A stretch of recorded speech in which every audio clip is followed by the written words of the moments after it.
Hi, I'm Dr. JoAnn Dahlkoetter with Your Performing Edge. I'm here with three-time Olympian Ruben Gonzalez, who's ready to go to his fourth Olympics in Vancouver. I'm so excited to be here with you, Ruben. And you got your luge there, is that right? That's my luge sled. Look at that. It's a flexible flyer, but Formula One style. And that's the sled. It's about 50 pounds in weight. Now, you can't see the runners right now because I have them covered up with these rubber hoses to keep them from getting messed up. But the sled, I ride this little thing 80 or 90 miles an hour down the ice, and we're just holding on for dear life and you're twisting the sled.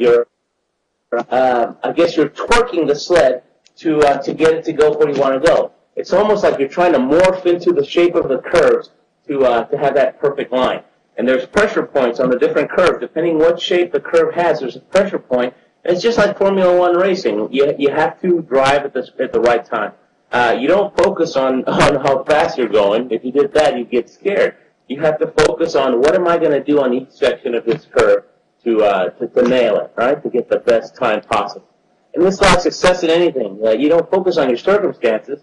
You focus on what you need to do. And if you constantly do what you need to do, then you start getting the results. And then after a while, people start calling you lucky. And so I'm going to show you a little bit of the gear, because this sport, people see it for about 30 minutes once every 4 years, and then it's off to a more popular sport. So I'm going to give you the inside scoop. Yeah, give us the tour here. This would be great. Okay, now you're not going to believe all the stuff we have to wear. Okay, when we're zipping down the ice that fast, you don't see it. But this is just tights. Okay, just the spandex tights that you would wear to do aerobics or something.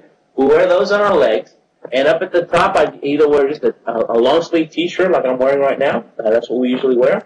And then on top of the tights, this thing here is called a neck strap, okay? So one leg goes in on this hole, and one leg goes on this other hole, and this comes across my chest, and then this goes around my neck, and this has a clip, like a carabiner, right? So see, these two would go around my legs, okay?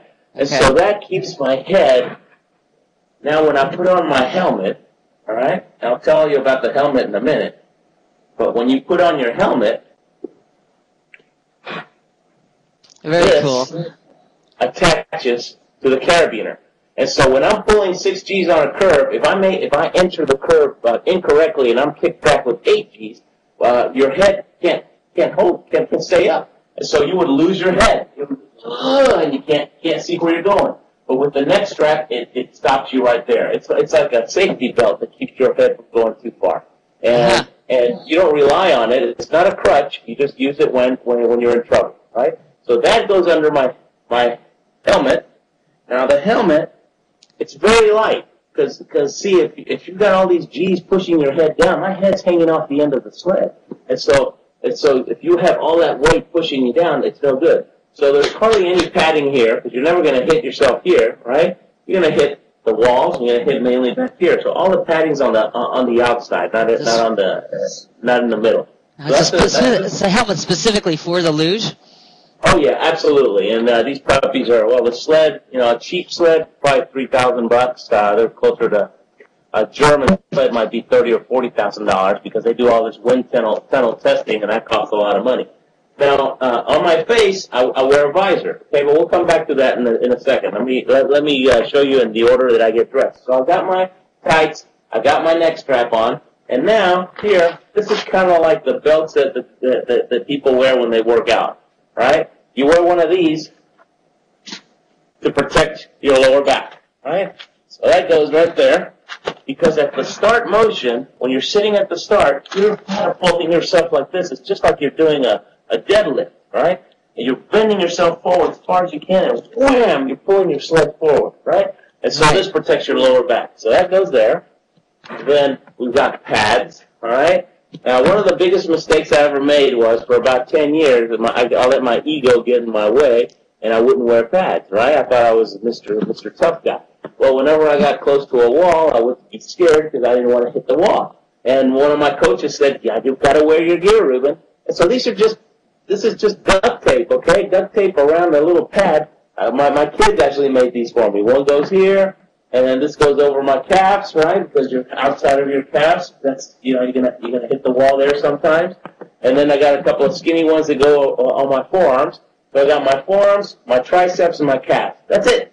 That's all that's between me and the walls, right? But Wow. starting to wear these things made a huge difference in my attitude, because all of a sudden I'm indestructible in my own mind. I can't even tell when I hit a wall anymore. Well, You gotta wear your patch. So it's a physical and a psychological support system for you, right? Having those Absolutely, pads. because oh yeah, exactly. And I think they're more important. You know what? When I started wearing these, I stopped hitting the walls. Isn't that funny? Yeah. Because I wasn't afraid of them anymore. I wasn't focusing on them. It allows me to focus on what I need to do. It's just Right. another thing that helps me mental. That's Now, fantastic. after you put all that stuff on, then you got your speed suit. Okay, this is the speed suit I wore in the Salt Lake City Olympics. And if you go to my website, olympicmotivation.com, you'll see a picture they shot of me just as I was going over the Olympic ring. It's a really cool picture, and I'm wearing this suit. Wow. Spandex. Everybody has to use a special spandex that has the same aerodynamics to it, same fabric, right? And it's just a spandex suit. You put that on top, and it's really tight and really hot. Really hot while you're getting dressed. As soon as you go outside, it doesn't provide any warmth. And then on the outside of that, you wear your number. See? And it's just a bib like you wear, and you get different bibs for different races. And they miss my name here, right? Because they always put Gonzalez with an S, but I'm supposed to be like with a Z, right? But Right. that's your bib that you wear on your race. And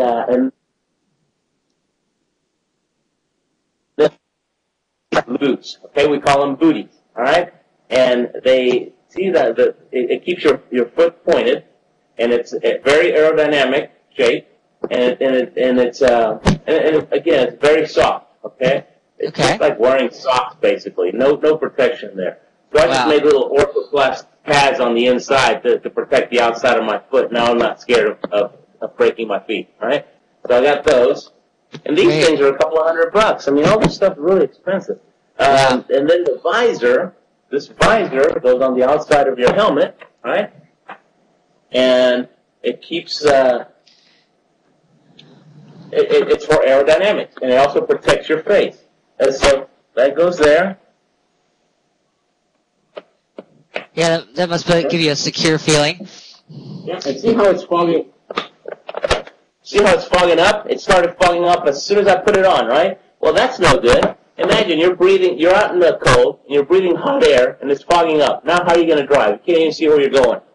Well, before every single run, we take a little bit of Finesse shampoo. Finesse works really well. We've been using it for years. And Finesse is the smell of the Olympics. Whenever I smell that, it just gets me all excited. But you take a little dab of it, and then you spread it on the inside, and then you get a little towel and you wipe it off, and it's good for about 5 minutes of anti-fog. And you get to the bottom. Yeah, that's great. 1 year the U.S. team, well, you need it. You've got to have it. 1 year the U.S. team came in and they said, "Oh, we have some special stuff that was developed for us by NASA, right?" And they're trying to play, mind games on everybody. And their NASA stuff was fogging up. It didn't work. We had to lend them some Finesse. Oh, that's so great. Yeah. Finesse again. Okay, well, let's go to our next segment here. That was great, and then you can show us the rest of your equipment. Yeah, thank you very much. And you can see more of this at yourperformingedge.com and on Ruben's site at olympicmotivation.com. We'll see you on our next segment.